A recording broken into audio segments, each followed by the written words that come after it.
Son Xosé Gueito, son un agente ambiental da Xunta de Galicia que desempeño a miña función nunha unidade que se creou nos anos recentes, chamamos de unidade de directores de extinción, e a nosa principal misión é axudar a xestionar onde hai grandes incendios. Os incendios, a medida que escapan do primeiro ataque, van a consumir moitos recursos, entón temos que ter unha estrutura de mando ad hoc en función da emerxencia, temos que coordinar moitos medios e esa é un pouco a nosa función principal.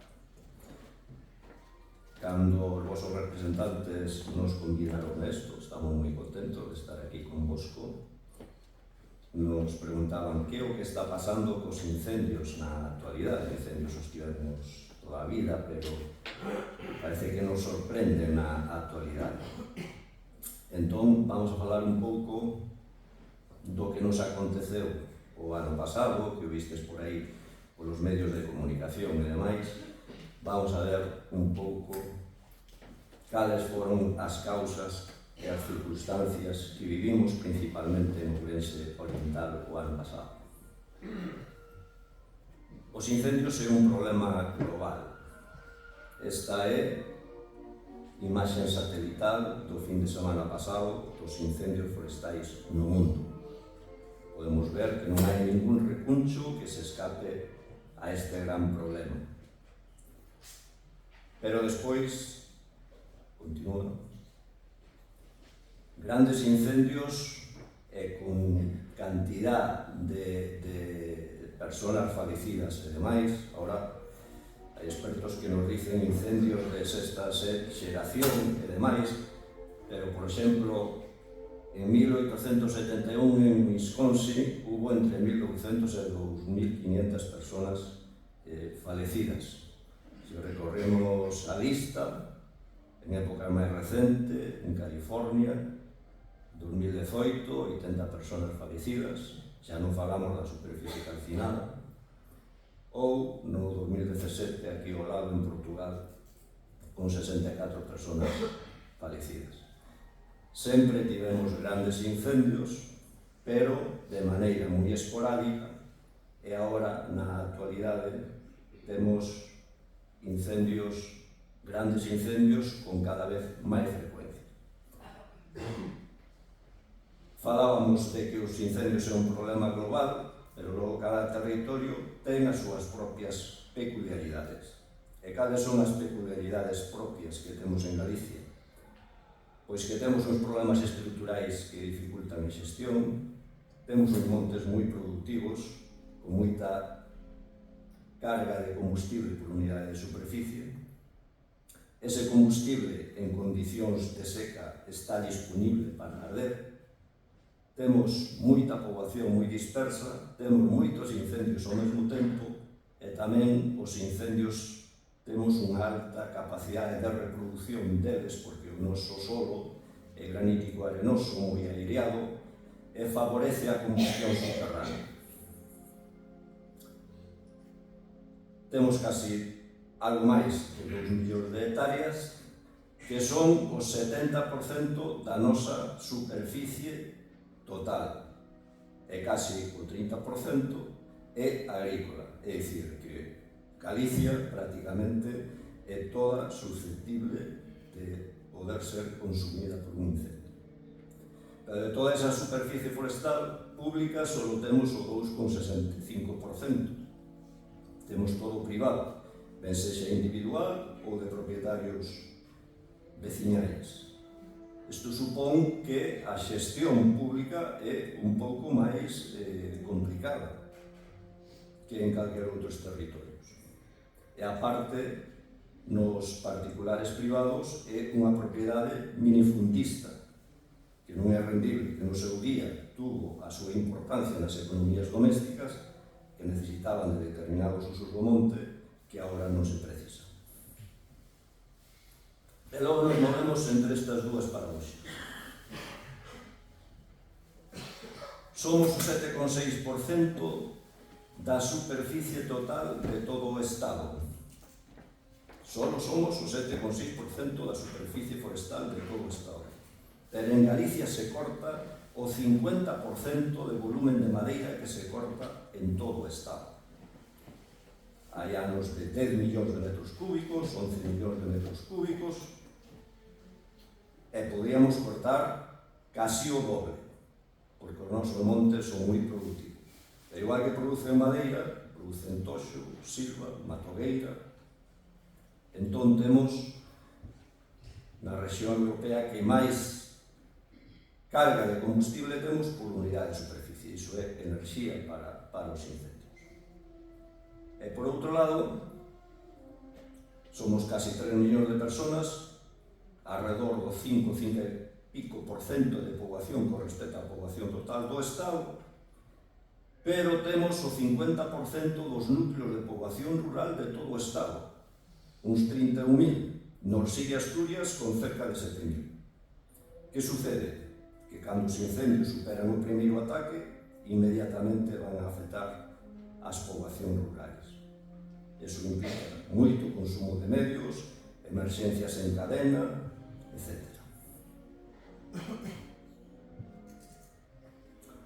Así é como vivimos, así é como son as nosas paisaxes.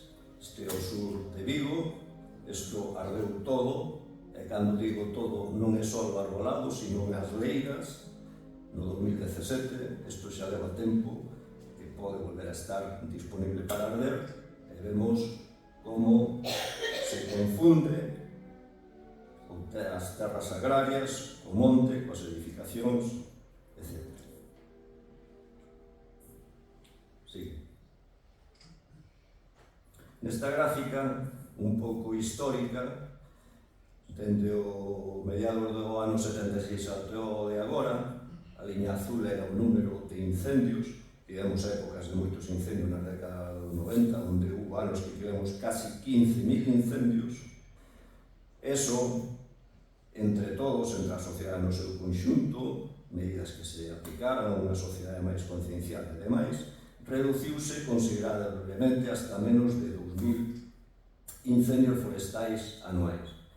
Pero temos picos de consumir moita superficie. Antes tiñamos moitísimos incendios, pero a maior parte pequenos. Ahora temos moitos menos incendios, pero algúns deles consumen moita superficie. Continuamos. Vemos aquí ao longo das décadas como os grandes incendios, aqueles que superan as 500 hectáreas, foron aumentando paulatinamente. E as zonas de Galicia máis afectadas entre a Galicia meridional, con determinadas excepcións noutros territorios. Dicía antes que son incendios que o seu perímetro ten unha alta capacidade de reproducción, que non pasa ao mellor noutros territorios do Estado. Consumimos moitos recursos non só en controlar o incendio, sino manter que non se reproduzca ao longo de días, semanas. O ano pasado tivemos que manter liñas de aguas en perímetros semanas. Hubo liñas de control que non nos chegaba unha máquina, tiñamos que meter dúas, e outra dificultade engadida. E cando temos condicións de seca complicadas, a disponibilidade de combustible é máxima. Esta é unha foto que é unha carballeira, é un macizo central, aproximadamente 400 metros de altura, ao lado do embalse de Chandreixa e de Queixa, principios de agosto, e vemos como están os carballos. Están tirando a folla porque non están soportando as condicións. Entón, os propios carballos, isto é dinamita pura. Entón, aconteceu que tivemos unha primavera e inverno no 2025 moi chuviosa, de alta pluviometría, xenerou moito combustible fino, e logo tivemos unha onda de calor no mes de xuño, seguida de outra no mes de xullo e seguida da de agosto. Había localidades aquí en Ourense Oriental que a mediados de agosto iban con máis de 100 días sin ningún tipo de chuvia despois destas olas de calor. Entón, as circunstancias eran extremas. Tiñamos unha probabilidade de ignición do 80%. Iso é que as pavesas que vai desprendendo o incendio, a probabilidade de que volvan a prender novos puntos de cada 100, 80. Continúa. Se non, collo un micro. Collo un micro na mano.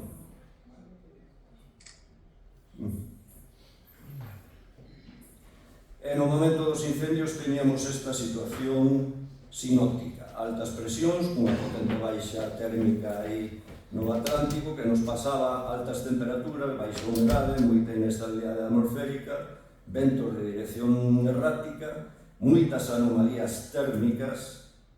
Aquí a 800 hectopascais, perto de 2000 metros de altitud, había 25 grados de temperatura. Sabemos que a medida que subimos en altura, por cada 100 metros aproximadamente, baixamos un grado.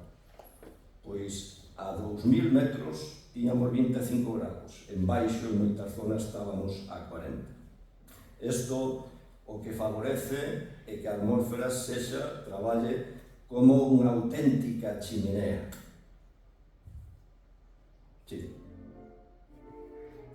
E os índices de risco que nos manexábamos, pois todos estaban disparatados, todos fora en situación totalmente extrema.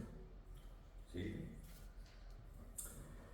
E aconteceron os incendios. E estamos nunha zona onde temos tamén que xestionar moitos incendios ao mesmo tempo. Non temos que xestionar 4, 5, 6, 7. Esos son todos os que tivemos no mes de agosto aí representados. Alrededor de 900 incendios, uns 700 incendios forestais, alrededor de 300 agrícolas, aproximadamente 1000 incendios no mes de agosto. E donde hubo o problema con grandes incendios, tivemos dos casi 1000 incendios, só tivemos 18 grandes incendios. Foron grandes. Pero, ao mesmo tempo, fomos quen, o dispositivo e a sociedade no seu conxunto, de que os outros incendios ao mesmo tempo se controlasen tamén. Entón, nesas condicións, tivemos eventos no límite do que se chama unha tormenta de lume. Tivemos intensidades superiores a 50.000 kilovatios metro, iso é como se puxésemos 25.000 radiadores domésticos acumulados nun metro, aproximadamente o calor que desprenden. Tivemos tasas de consumo con máis de 1.500 hectáreas, pero chegamos a registrar casi 2.000 hectáreas hora de consumo. Sí. Aquí, ese mesmo incendio, este foi o incendio de Louco, máis grande, que en total entre Galicia e León consumiu 37.000 hectáreas e pico, unhas 33.000 en Galicia, o resto en León, pero entre as 4 da tarde do día 16 e as 7 e as 3 da mañá do día 17, nesas 11 horas consumiu unha media de casi 1000 hectáreas hora durante 11 horas continuadas, con picos que chegaban a perto de 2.000 hectáreas. Sí. Afectou a 9 concellos, 98 poboacións en perigo, 31 povos totalmente rodeados, esos que están en cor vermella. Isto en Galicia, ademais os que afectou na parte de León. Tal e como vivimos con tantos povos e tan diseminados, pois estes grandes incendios á zona de interface afectan moitísimo. Entón, a nosa prioridade, en vez de ser máis unha prioridade de incendio forestal, pasamos a unha prioridade de emerxencia de protección civil, donde temos que principalmente destinar as unidades de combate a defender a cidadanía e as súas vivendas. Tivemos tamén moitos perímetros en cotas moi altas, en Peña Trevinca, a 2000 metros de altura, moitos problemas para levar suministros aos medios de combate, tíamos que levar alimento por vía aérea, por vía de helicópteros, zonas onde traballan moi mal os medios aéreos, zonas onde non podíamos meter maquinaria, e nos costou moito estabilizar todos esos perímetros.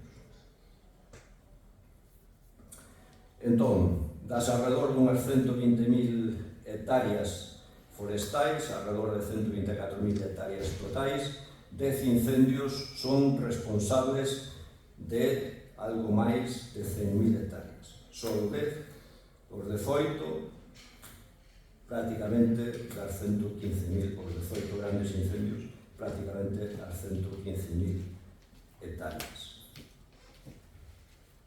Tivemos 400 núcleos de poboación afectados, tivemos 74 personas feridas de diferente consideración dentro do dispositivo. Non nos constan así nada grave na poboación civil.